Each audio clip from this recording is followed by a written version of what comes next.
I'm so happy and honored that he regularly visits with us here. Nobody breaks down the law like the former federal prosecutor, now defense attorney, David Katz, everybody. Hello, Great to be sir. with you guys. David, there's so much going on, and I will get to the Trump trial, but I wanted to ask you first about this NRA ruling that the Supreme Court came up with today. It's a First Amendment case. I know this is all a little, I'm always surprised by the things that can be considered speech and free speech and First Amendment related. Can you put this NRA ruling in some context, please? Well, yes, first it was unanimous. That's pretty odd from this U.S. Supreme Court. And the other thing was people say, well, why did they even take it? But they actually had to overturn the decision of the Second Circuit Court of Appeals, which had ruled the other way and against the free speech claim made by the NRA. You know, sometimes it's very hard to respect the right of free speech of people that we really disagree with, you know? What's that famous saying that I will fight to the death against your views and I'll fight to the death for your right to express them. And that's one of the great sayings in American jurisprudence and constitutional law of the First Amendment. So what happened in New York, and this is after the Parkland shooting, this is the rage with the NRA, you know, lobbying all the time to not change the gun laws in this country, to make them more sensible, not to do anything about the assault weapons, seeing these mass shootings, these killings. New York had finally had it, both the governor and this one regulator. And so she issued warnings back in like 2018, 2019 to insurance companies. Now, the way it works, Mark, is that if you're an NRA member, you're allowed to buy certain insurance. So like if you shoot somebody and they sue you, you can have this insurance from Lloyd's of London, from Chubb, from somebody.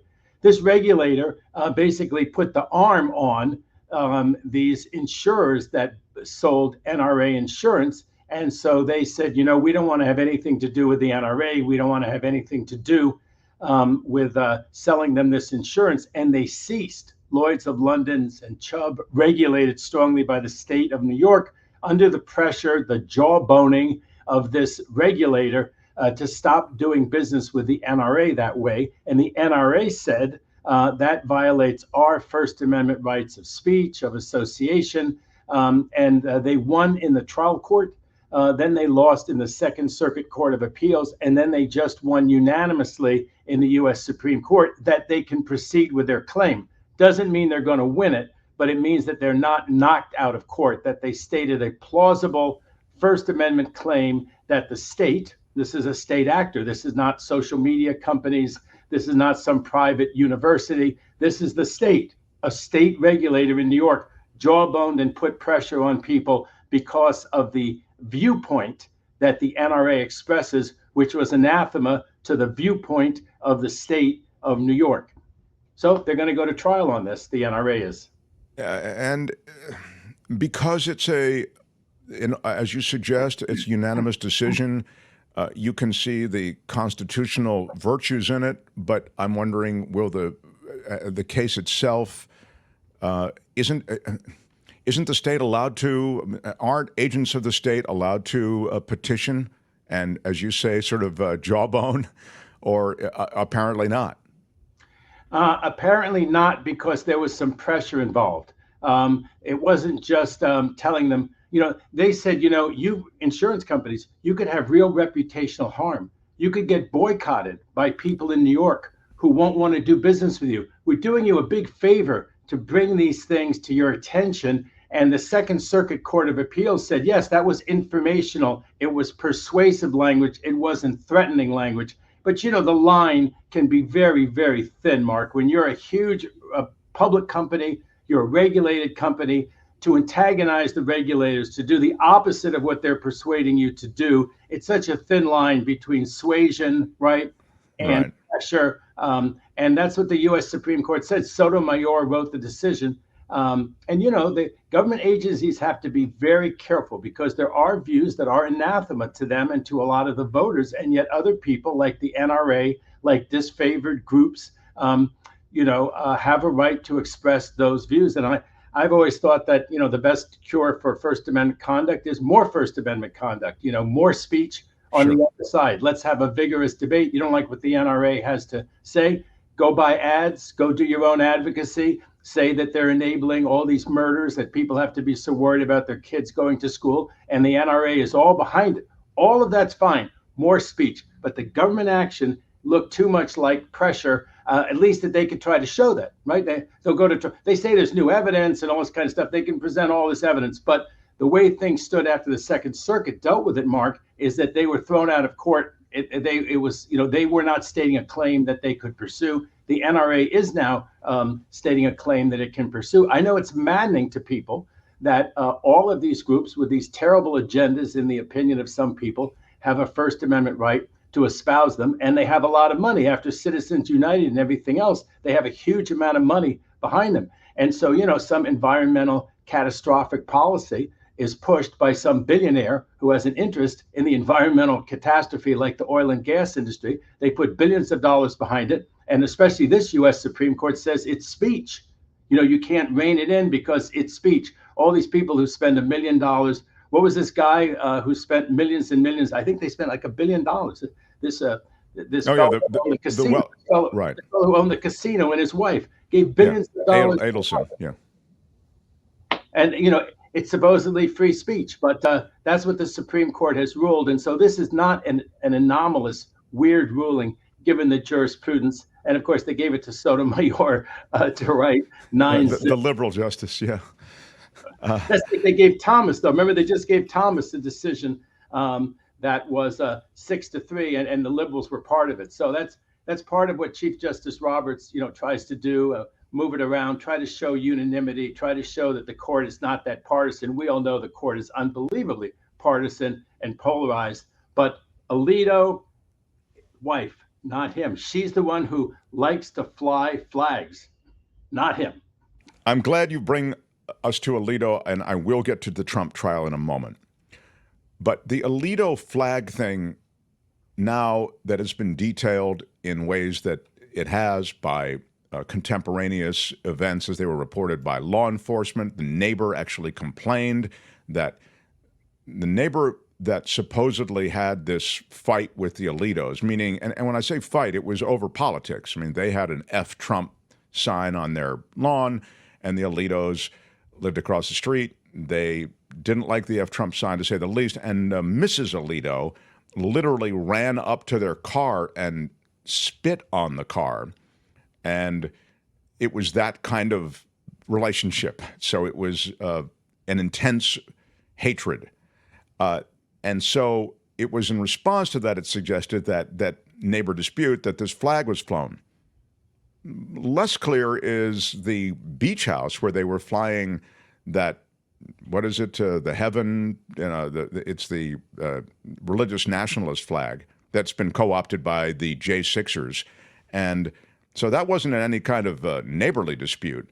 And it is also the case now that we learn they were flying Philadelphia Phillies flag. They were flying a bunch of things that reflected the love that Alito has for the Philadelphia Phillies. I mean, he's the one who apparently is, never misses a Phillies game, records them all, et cetera. So he's flying that Phillies flag. He's kind of aware that's up there. All I'm trying to say is that the events as related by Alito, blaming his wife, et cetera, they just don't hold water. So this guy is clearly someone with a big agenda. Now, you'll permit me, I know I've gone on with this preamble and this question a little long with the setup, but I wanted to play for you do you have it, Albert? The interview with Sidney Powell, in which she refers to Alito as someone who's standing by, essentially, to help out in the overturning of the election, in preventing the certification of Joe Biden. Do you have it, Albert?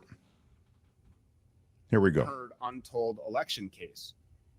Yes, we were filing a 12th Amendment constitutional challenge to the process that the Congress was about to use under the Electoral Act provisions that simply don't jive with the 12th Amendment to the United States Constitution.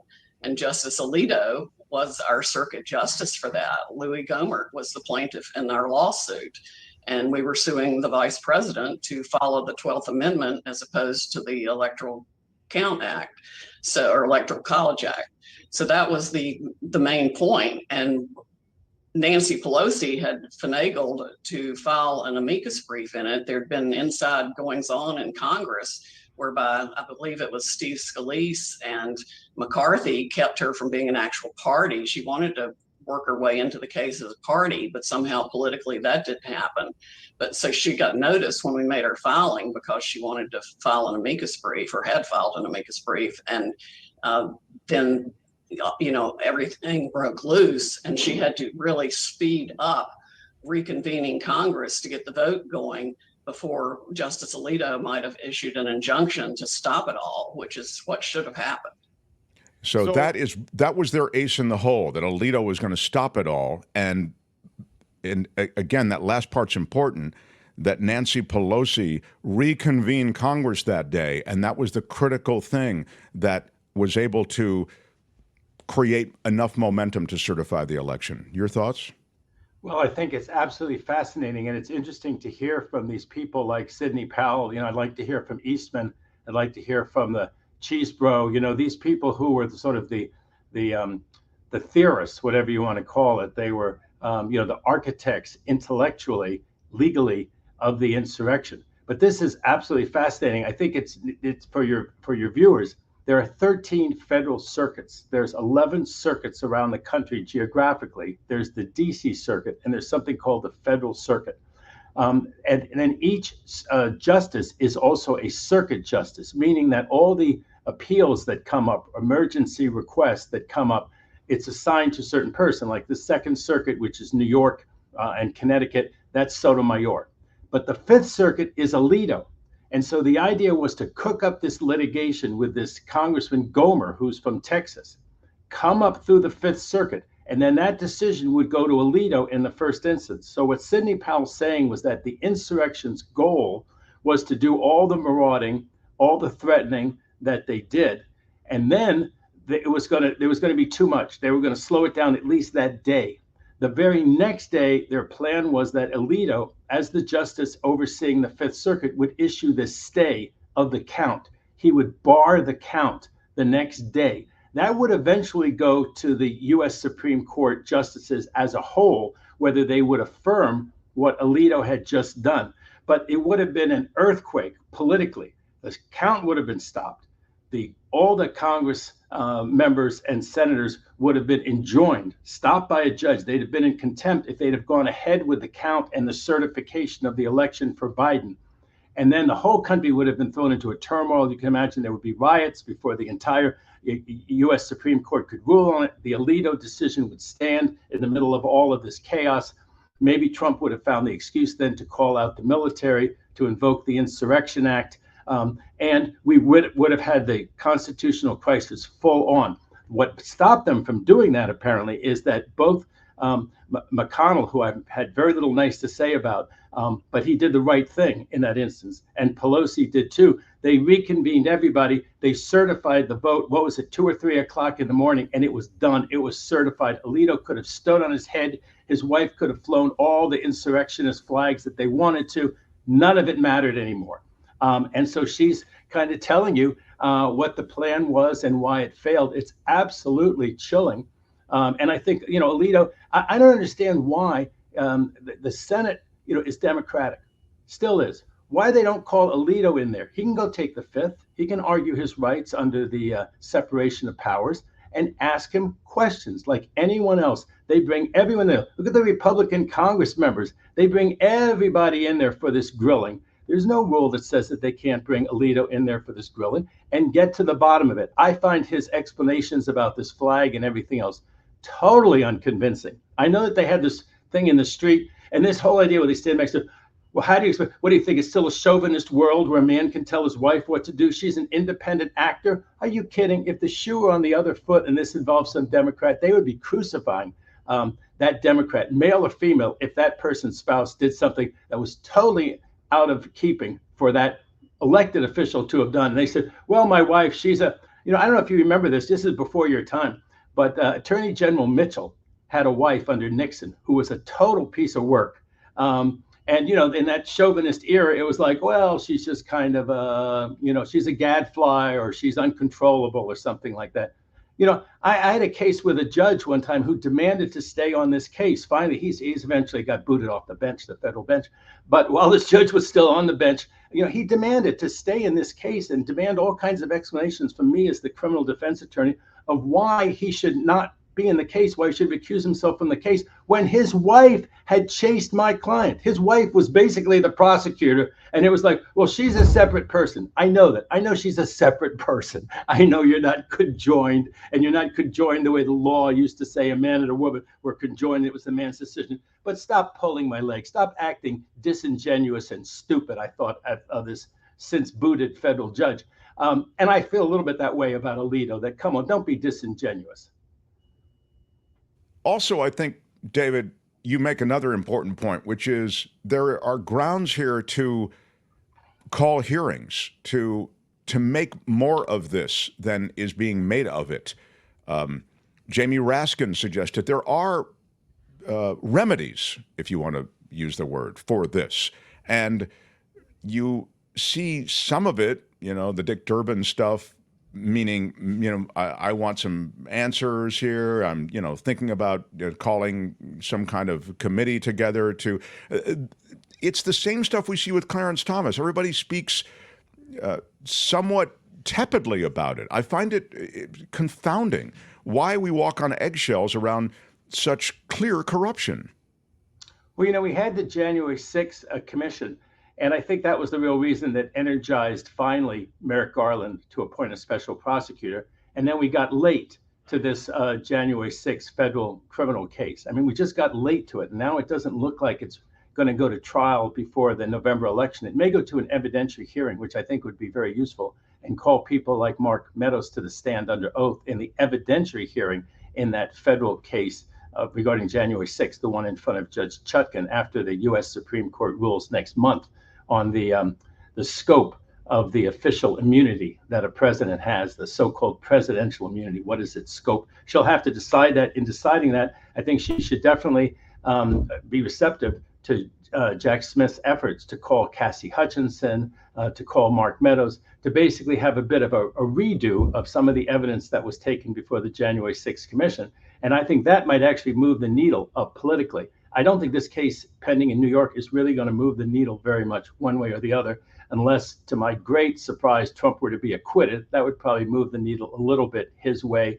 The right is having this whole thing, well, it's actually going to help him more if he's convicted. They don't really believe that. They don't really want to see him convicted. And let me tell you, Trump sure doesn't want to see himself get convicted, which I think is going to happen. I think probably of a felony by tomorrow.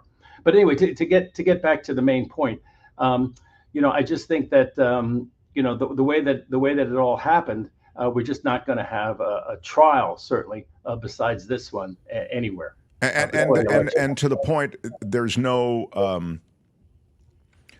calling the Supreme Court out in any kind of way. It's an extraordinary thing. The open corruption, the open bias, the disturbing nature of this activist court. There's no way to bring them to heel.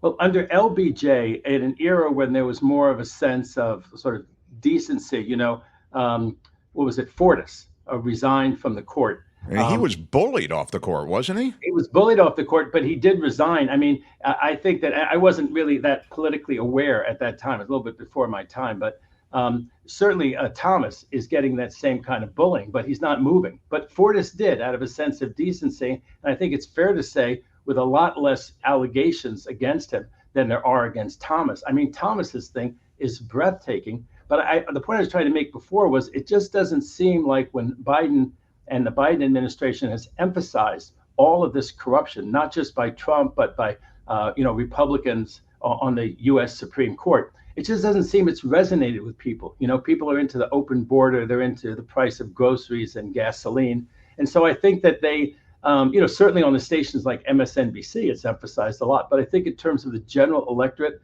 just staying on that, I think politically they're trying to figure out, what they ought to do. How much it helps them. But certainly legally, oh my God, there's so much fodder. And in terms of the separation of powers, Mark, it's just very difficult to think who would be above the US Supreme Court. And the reality of human beings is that they don't like to impose rules that bite on themselves. And so the US Supreme Court, no one can impose these rules on them. That's the reality, because they're a separate branch of government and with a separation of powers. And so you can't have lower federal judges rule on them. They're the higher judges. And you can't have other branches of government really control them in a way that we're talking about, because they're separate branches of government. About the only thing that could happen, and it would be politically convulsive, is that, let's say some of the things that Thomas did were violations of federal criminal tax laws. He can be prosecuted for federal criminal tax violations like anyone else in America. But my God, that would be controversial.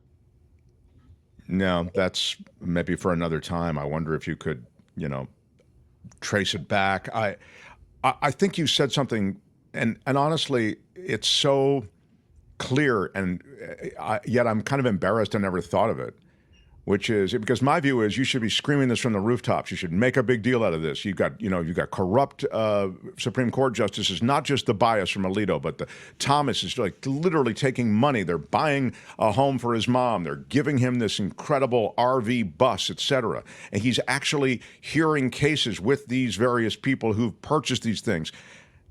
The reason, you stated it so well, politically, it's not landing with the American public. And sadly, so much of our discourse from politicians who are at least are in a position to somewhat make a big deal out of this in front of a committee, et cetera, they need to think about the politics of things. And if this isn't an issue that's landing with people, then it just doesn't get any oxygen from those people. Thank you for making that point. I must tell you, I think it escaped me. Now, I have to ask you about the Trump trial quickly. You have said, and I actually have quoted you in several conversations, most recent of which was just last night, because you went from, just to remind everyone, I don't think he'll be convicted on the felony, might be on the misdemeanors, to now believing that he will likely be convicted on the felony. Still the case? Well, yes, and I'm not, I've been on some of these conservative stations because they like to hear this, and, they're selective.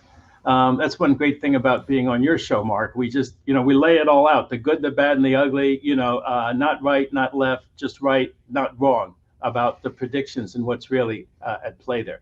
I'm not sure that he was entitled, Trump was, to an instruction that said the underlying offense, that what you were trying to conceal or what you were fabricating false records about, had to be more than unlawful conduct. You had to have the aim decided by the jury. That's been Trump's lawyer's argument, that it's so amorphous, it's so vague right now. And I was expecting that they would say, look, Michael Cohen told him, or he learned from some document or some way, that he was violating state campaign finance law, and he was happy to do it. He also knew he was violating federal campaign financing law, because let's say he and Michael Cohen had talked about it. Or he was violating the tax laws by putting in the $420,000 as a legal expense. He wrote it off, and I thought they were going to produce, let's say, his tax return, which showed that he'd written off that $420,000 as though it were an ordinary necessary legal expense, whereas in fact, at least $130,000 of it was a reimbursement, and that's not a write-off. But they didn't do any of those things. So I got kind of perplexed as the trial went along. And then I thought they were going to have an expert witness who was going to say, you have to list a campaign contribution under state law if it's over 20 grand. You've got to properly list a federal campaign violation if it's over 10 grand. And then this expert was going to be cross-examined, and they would say, okay, 130 is more than 10, it's more than 20. They didn't do any of that. So I just think that there's a lively appellate issue whether they should have done that. But having not done that, if all they have to show, which is according to these jury instructions, all they have to show is that there was some unlawful purpose, who on earth would run around? This is not a one-person operation. Who would run around and fabricate the records, keep false business records of a fairly large company, and more than one, over a dozen false records? Why would they keep them there except for some unlawful purpose? The most obvious being to underpay their taxes right, to have different adjusted gross income than it really was, because you take that $420,000 off as though it were legitimate. It's not legitimate. There's the other unlawful conduct. It seemed to me that there's a good argument again on appeal that makes every misdemeanor into a felony. And therefore, why did the legislature spell out a misdemeanor separate from a felony if every misdemeanor becomes a felony? Because the only person who can beat the felony then is the guy who maintains false business records solely for the purpose of showing it to a buddy from a reunion and saying, look, I'm richer than I am. That's not going to be anybody. Everybody's going to have this general, vague, unlawful purpose. And there's also going to be an argument that they should have shown the evidence that backs it up. They should have shown what were the campaign finance laws at the time. They didn't show that. I think the defense wanted to show that. The defense was, I think, precluded from showing it, and it was never shown by anybody. But I think that given the state of the record right now, and I think that's why the right is bracing itself for the fact that he's going to be convicted. And I was on one of these shows where they have a poll that supposedly shows he's going to get more votes if convicted than acquitted. If they believe that, the world has gone mad. Maybe the world has gone mad. Maybe There's never been anything like this. Yeah. I love that you appear on so many of these right-wing shows on Fox News Channel, et cetera, because you do give us a perspective into the way information is cherry-picked, and I'm sure they'd say that information is cherry-picked on MS, et cetera. We try to be fair to both sides here, as you've noted. Go ahead, Kim. Two questions. The first one, Great to see you, Kim. Good to see you too. Hi. What do you make of the information the jury requested regarding the interactions between Donald Trump and David Pecker? And does that say anything about what they're looking at? And then the second. Take that one first? Can I take that one sure, first? Please. Yes, I think that's bad for Trump because if they totally disbelieved Cohn, I think that they would be asking different questions. Maybe they would have even acquitted him by now if they totally disbelieved him. You know the argument: liar, perjurer, thief, ranter and raver, manipulator. But guess what? Told the truth about Trump knowing. And that's what I think the jury is coming to that conclusion.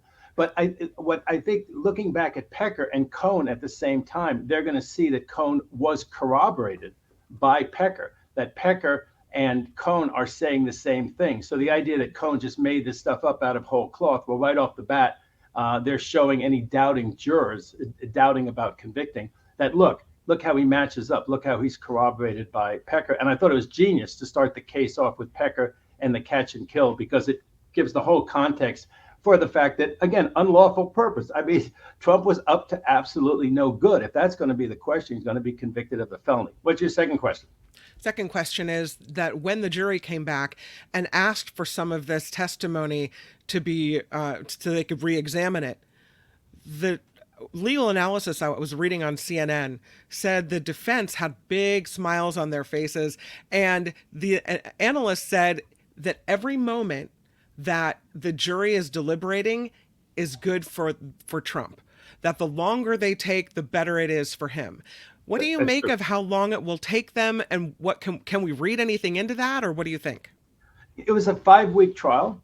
There were some interesting things about it. Apparently under New York law, this is not federal law in New York or federal law anywhere, but New York state law, supposedly you're not allowed to give the jury instructions in written form to the jury. Isn't that weird? Yeah. So they have to keep asking, and it took more than an hour to read them. So every time they have a question about, okay, so what exactly do we have to find? What is it that bumps it up to a felony? Every time, they have to have the instructions read back to them. So that's going to slow them down. And by the way, they're not allowed to take notes either, are they? No, they're allowed to take notes. One of them is apparently a copious note taker. I expect at least, I expect many verdicts of guilty and many books by jurors to come out of this. You think that's what is the long game here? But so they're allowed to take as books. Mark, Katz, at least 4 books from these jurors. As the judge gives you jury instructions, you're allowed to take notes on it. You're allowed to take notes, but I mean, how many people are good enough transcribers? Oh no, for an hour-long jury instructions, of course not. Okay, so go ahead. Let me interrupt. Go ahead. So it's like we have to have the thing read back to us. They do have all the evidence in there. I've had jurors in the old days where you have to, so if they want to see exhibit number 27. and that has to be shown to them. And then most courts, even in the old days, would allow the evidence to go back. But, in cases where there were drugs or there were guns or there were anything like that, that could not go back to the jury. Mark, do you mind? I wanted to do a little 5-minute riff of mine because one thing that people do when they wait for juries, I've had 4 total acquittals in federal court. I've also had 3 hung juries. And when you wait around for these juries, what you end up doing is, so what did you do before law school? You have all these conversations because suddenly you're there for 2 days and you want to go back over your notes. But after a while, you end up talking to your client or you end up talking to the other lawyers on your side of the case. And so what I want to talk about, if you don't mind, while we're waiting for the verdict, if you can give me a couple of minutes, is that Sure. HBO just did a show about Stax Records. And it was very evocative for me because before I was a lawyer, before I went to law school, even before I went to college, after high school, I had this fantastic job as a roadie for Stax Records and traveled to California. It's the first time, Mark and Kim, I ever came to California, fell in love with it. Like everyone else who's here, who came from somewhere else, remembers the first time they came here and probably fell in love with it when I was a roadie with this band in 1969, summer and fall. How did you get a job as a roadie for the Stax record bands? Well, I was always into journalism, as you can probably tell for how much I like doing your show, and other things that are sort of legal reporting. But I love reporting, and I went to a big high school in New York called the Bronx High School of Science, which had a whole bunch of science and math geniuses, but it had some people like me who wanted to be reporters. And I was the editor of the big high school paper there. And I idolized Mark Twain. And Mark Twain had become a famous reporter and writer without ever going to college. So I figured I'd do that too. So I got a job with an Atlanta newspaper right out of high school. And I interviewed the Barkays because there had been this awful plane crash that had killed Otis Redding and the original Barkays. And they had reconstituted the Barkays at Stax Records, and I was interviewing them. And we hit it off, and they said, our roadie just quit. Would you like to be assistant roadie? Because I said to them, I don't really know how to be like the roadie for a band. I'm pretty good technically. I went to a science high school, but I don't know if I can do all of this stuff. And they said, well, just follow what the main roadie does. We just need you as assistant roadie. And I hemmed and hawed, and they said, we're going to California. And when they said the tour bus is going to California, and I dreamed of going to California, I called in my resignation to the Atlanta newspaper, and I became a roadie for them. And it was wonderful, except after a while, it got a little tiring, and then I went back to school. Well, I have to say, just to remind everybody, and for those who don't know, the Barkays were, really a great group, and Otis Redding had them as his backup band, or his band, if you will, backing up Otis Redding. His traveling band. And they were great. They had a lot of hits. They had, they were the real thing. Mark, Soulfinger, #2 in the country, 1967. Da, da, da, da, da, da, da, da, da, da, da. I hope that doesn't take away your monetization, please. No, that's I just did 2 bars. They did Son of Shaft, Boogie Bodyland in 1980. You were a roadie. I was gone by then. I was gone by the end of 69. I was gone before Shaft. So the headliner was Isaac Hayes, who was wonderful. Come on. So did you work an Isaac Hayes show or not? Absolutely. I love that. Every night. The way the Stax Review worked, Mark, was sometimes the Barkays did their own gigs. They played 5 nights at the Whiskey A Go-Go in August 1969. Otis had played the Whiskey A Go-Go, which is still here on Sunset. But Otis had played it. And so it was like a thing. The Barkays were getting back together. They got 5 nights. They went in there right after Junior Walker. And I met Junior Walker. He wasn't, I was just sitting there like, oh my God, what does it take to win your love for me? Was like the big hit on the radio at the time. So we met him. Then we played 5 nights at the Whiskey, and we played other things as a band, just, dance to the music, Soulfinger. That was kind of what we did. That was the show. But we also backed up in the Stax Review. We backed up Johnny Taylor, Who's Making Love to Your Old Lady While You Were Out Making Love. Eddie Floyd, who did Knock on Wood. And then, of course, the headliner was Isaac Hayes, who did his version of Walk On By, and a very long version of By the Time I Get to Phoenix. By the time I got to Phoenix. And Right. that was the show, and it was fantastic. But like I said, after a few months of that, going around the country, you know what I mean? It was like time to go back to school. Yeah, I mean, it can be a little bit. I'm just looking at all the hits. I mean, just it's crazy and how relevant they were. I'm sure it gets to be a bit of a chore. Plus, you know, you're not making big money now. I think those roadies actually do pretty well. I mean, you know, for these huge bands that tour, I mean, the equivalent hugeness today. But that's a great story. Wow! And so you gave it up for the law, man. It's right on HBO right now. It's episode 3 is the one that episode 4 is kind of depressing with the bankruptcy and all the problems that Stax ran into later. But I just want to emphasize that while Isaac Hayes did his show every night, this is before Shaft. Once he did Shaft and he won the best song, he won the Academy Award for best song, and I think it was 72. It was a whole different thing. It was on a whole different level, but it was on a great level even then. I mean, it was just fantastic as a young person. It was just great fun. That's just too great. I love Isaac Hayes. Love the Barkays. I mean, you know, just a really great. I was sitting on a flight, as long as we're digressing, I don't just wrap up, but this is just a quick 30-second story. I was sitting on a flight from Las Vegas, and I look across the aisle, and Isaac Hayes is there. And I'm listening to headphones that are connected to one of the very earliest iPods. Remember the iPods where you had all your music? And he's kind of looking sort of fascinated by it, like he clearly had never seen one.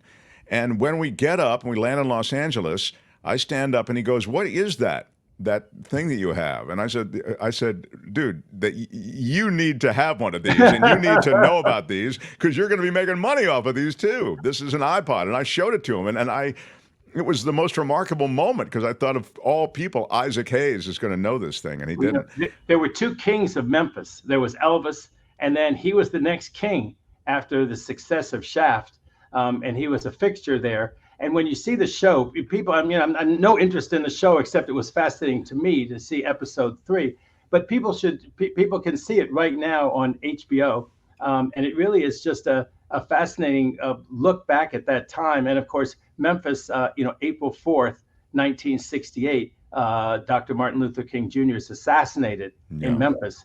And that hotel that he's on the second floor of was one of the real integrated places. There was technically integration in the country after the Civil Rights Act of 64, but the country was not all that integrated in places like Memphis. But that was a real integrated hotel, and the Barkays were integrated. You know, the group that traveled around the country, there were 2 white people. I was one of the white people, the assistant roadie, and our piano player, organ player, was a white fellow named Ronnie.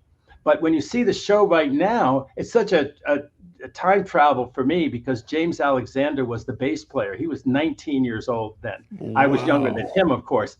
And James is still on there. James Alexander is on the show looking great. And a guy named Willie Hall, who was the drummer for the Barkays and then on Shaft and all sorts of things. And the other thing is that Soulfinger, I think, came back with the Blues Brothers, people who saw the Belushi thing. Sure. I think they brought back Soulfinger in that. Oh, that's great. That's really great. Well, I mean, just such a really like cornerstone music out of Stax And this Records. is what people do when they wait around for juries. You see, this is totally for your people waiting around for the jury, thinking you don't want to just talk and talk and talk about it. At some point, you want to talk about these other great stories. What'd you do before law school? So the last thing I'm going to bring you back to the trial. Last thing I want to ask you: we will have a verdict before the weekend, right? We'll have a verdict tomorrow, don't you think? I think, but you know, the judge will not accept a hung jury. At some point, he has to. But I think the reality is that this case cannot be retried before the election.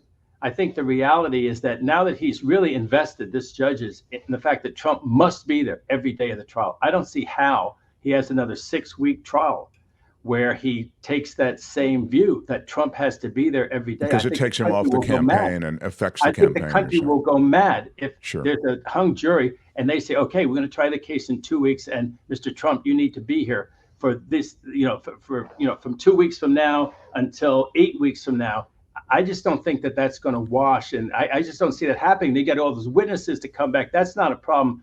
But having Trump sit there, and I think if he says, you know what, this second time around, you don't need to sit there every day. You can come just the days that you want to, which is, I think, what he should have done in the first place. I think that will be like, well, wait a second. If he can do that for the second trial, why couldn't he do that for the first trial? Imagine how Trump will exploit that. So I think it's kind of now or never. I mean, while in theory you get retried if you have a hung jury, I think the judge will hang on, keep them through Tuesday or Wednesday. If they're hung by, let's say, next Wednesday, I guess I'll have to let them go. But he'll make them come back next week and make them keep deliberating. I just didn't think they'd want to come back next week, so I thought They won't want to. They'll be ordered. They won't. They're at that involuntary stage right now, Mark, Right. where right, the judge wants a verdict. I love our time. Thank you, David. I love hearing about you as a roadie. That's just awesome.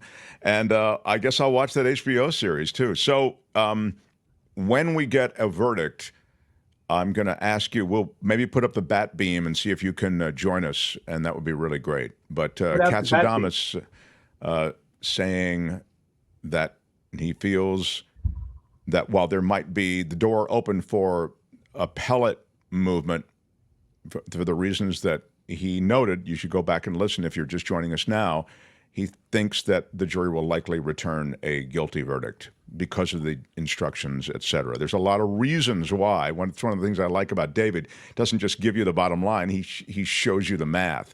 So check that out. David, thank you again. We'll maybe put up the bat beam and see if we can't get you when the time comes. I think on felonies, and I'm predicting by the end of the day tomorrow. So I got my neck way out on this one. Wow. Mark. Katz, come on, everybody. I think it's predicted on solid ground from what I've seen so far. I thought the case tried quite well for the prosecution. Despite the right-wing spin on it, I think it tried quite well for the prosecution. And I think that Michael Cohen did much better on the stand than he did at the civil trial, where, remember, the judge said he found him credible, and a verdict was returned for $500 million by the jury there. That's our guy. How about it? For the former federal prosecutor, now defense attorney, David Katz, everybody. Thanks, David. Hi, it's Mark, and I thought that was great. Hit the notification bell. You'll know whenever there's a new video being dropped, and please subscribe to our channel to help us save the universe.